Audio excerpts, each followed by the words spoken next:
अपना रिज़ल्ट आएगा। अरे अपना रिज़ल्ट आएगा। चलिए बच्चों स्टार्ट करते हैं क्योंकि अपना रिज़ल्ट आएगा। देखिए बहुत ही इजी है। मैंने पिछली बार आपको इससे लास्ट वीडियो में आपको बताई थी प्रॉपर्टीज़ ऑफ डिटर्मिनेंट, ठीक है। उसके हम क्वेश्चंस करते हैं और इन्हीं में से एक क्वेश्चंस आपके एग्ज़ाम में आएगा और उसके बाद अपना रिज़ल्ट आएगा, ठीक है, और बहुत अच्छा आएगा।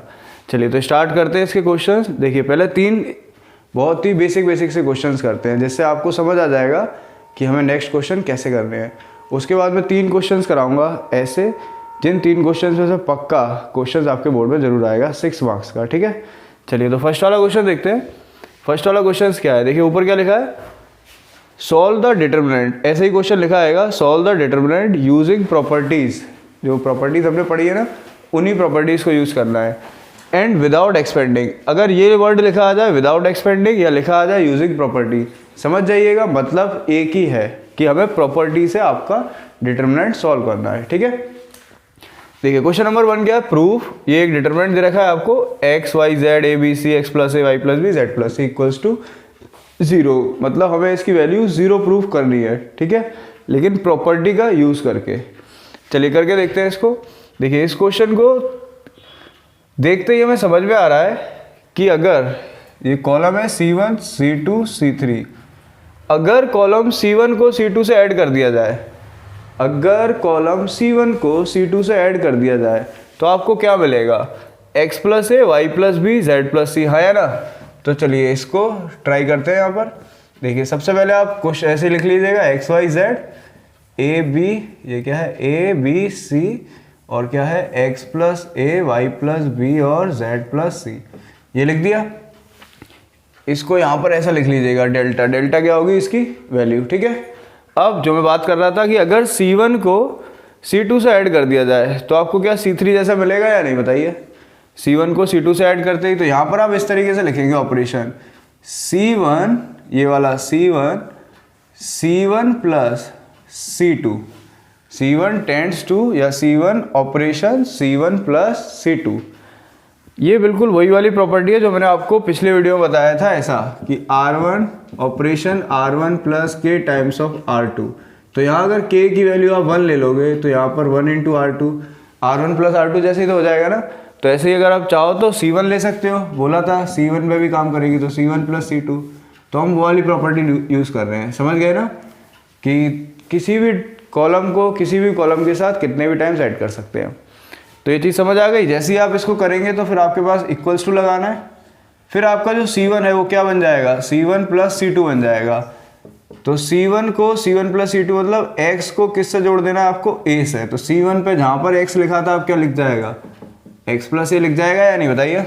इसके साथ ऐड ही तो करना है, ऐसे ही हर एलिमेंट को करना है पूरे C1 को। तो y को भी करना पड़ेगा किसके साथ, b के साथ, तो y प्लस b हो जाएगा, और z को भी करना पड़ेगा c के साथ, तो z प्लस c हो जाएगा। बस इतना ही करिए, उसके बाद ये लिख दीजिए, क्योंकि सिर्फ C1 में लगाया है तो बाकी सारे कॉलम ऐसे ही लिख दीजिए। अब ये क्यों हमने, क्योंकि अगर आप इस कॉलम को देखें C1 को एंड C3 को, अगर आप C1 और C3 को देखें तो आप यहाँ पर लिख सकते हो कि C1 and C3 are same. C1 और C3 कॉलम, ये रहा C1 और C3 कॉलम क्या है, बिल्कुल सेम टू सेम है या नहीं है। और अगर 2 कॉलम या 2 रो सेम हो जाती हैं तो मैंने बताया था कि डिटर्मिनेंट का आंसर सीधा क्या आ जाता है, 0। तो ये इसका क्या आ गया, आंसर। समझ गए ना, ये हमने प्रॉपर्टी का यूज़ करा है ना, एक इधर, तो आंसर क्या आ गया, सीधा 0। क्या हमने कुछ खोला कि x फिर वो जो छुपा के हम निकालते थे आंसर, वैसे करा नहीं ना, सीधा प्रॉपर्टी से आंसर क्या आ गया, 0। आई होप आपको ये चीज़ समझ आई हो। चलिए क्वेश्चन नंबर 2 देखते हैं। क्वेश्चन नंबर 2 भी इजी है। क्या करना है, हमें इस डिटर्मिनेंट की वैल्यू को 0 प्रूफ करना है, ओके। चलिए तो इसमें क्या करते हैं, सबसे पहले तो ऐसे ही आप करेंगे, यहाँ लिखेंगे सॉल्यूशन, इधर डिटर्मिनेंट का साइन या डेल्टा का साइन लिख देंगे और क्वेश्चन उतार देंगे, a minus B, b minus C, c minus A, नीचे b minus C, c minus A, ठीक है। ये एक कॉलम है, C1 वाले कॉलम में ये सारे हैं, ये C2 वाले कॉलम में है सारे, c minus A, a minus B, a minus B, b minus C, okay. अब इसकी वैल्यू हमें निकालनी है, कैसे, प्रॉपर्टी से। तो अगर आप यहाँ पर थोड़ा सा ध्यान दीजिए, अगर मैं यहाँ पर C1 को इन सब के साथ जोड़ दूँ, इसको इसको इसके साथ सबके साथ जोड़ दूँ तो क्या यहाँ 0 बन रहा है? ज़रा देखिए, अगर ये तीनों को एक साथ जोड़ दिया जाए तो कुछ इसी तरीके से जुड़ेगा ना जी। a माइनस बी किसके साथ जुड़ जाएगा? b माइनस सी के साथ, और किसके साथ? c माइनस ए के साथ। तो यहाँ थोड़ा थोड़ा सा दिमाग लगाना पड़ता है, ठीक है, बहुत हल्का हल्का सा। जैसे आप ये चीज़ अगर देख सकते हैं तो माइनस बी से ये कट जाएगा, इससे ये हो रहा है या नहीं हो रहा है? और सिमिलरली यहाँ भी हो जाएगा, यहाँ भी हो जाएगा।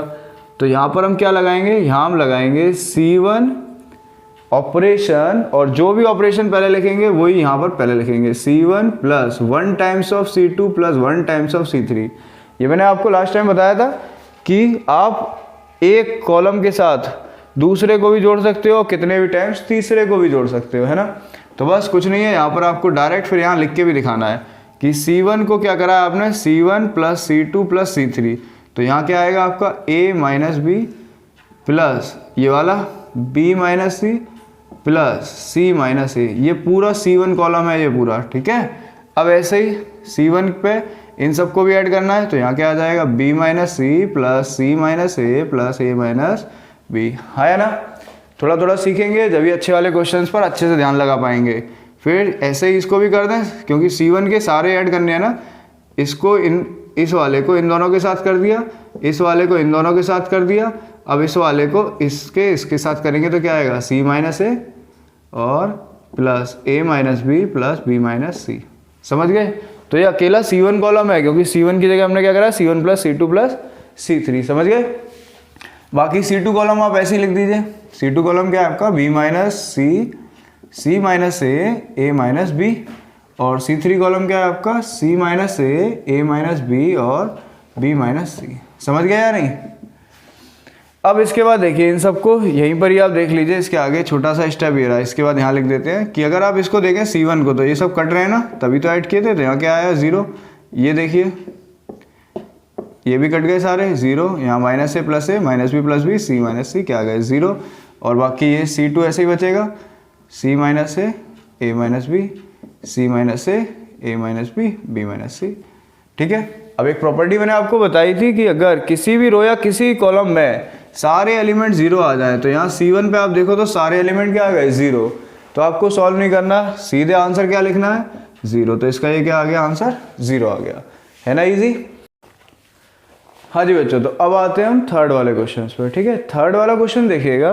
देखिए थर्ड वाले क्वेश्चन में पहले तो यहाँ पर ये थोड़ा सा गलत लिख गया है, क्वेश्चन गलत लिख गया है। ठीक है, यहाँ पर एक्चुअल में x स्क्वायर है, y स्क्वायर है और z क्यूब है। ठीक है, समझिएगा बात को।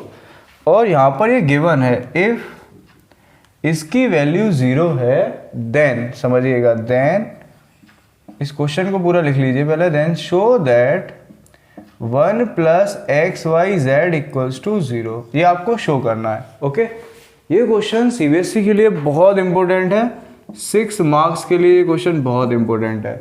और ये क्वेश्चन मैं सॉल्व नहीं कर रहा हूँ क्योंकि ये आपके एनसीईआरटी में एग्जाम्पलर नंबर 15 पर दे रखा है, तो आप वहाँ से इसे आराम से कर लेंगे। ठीक है, मैं आपको जो क्वेश्चंस करा देता हूँ वो वाले क्वेश्चंस करा देता हूँ जो अनसॉल्व्ड हैं। ठीक है, एक्सरसाइज वाले।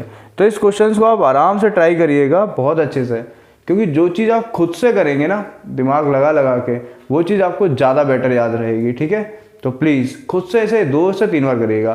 फिर भी कोई दिक्कत आती है तो बस कमेंट करना है आपको कि भैया थर्ड वाला क्वेश्चन बता दो, I am ready always for you. ठीक है, मैं आपको एक दूसरी वीडियो में जल्दी से बता दूंगा, कल ही। ठीक है, बस आपको क्या करना है, यहाँ पर ये क्वेश्चन ठीक कर लीजिएगा।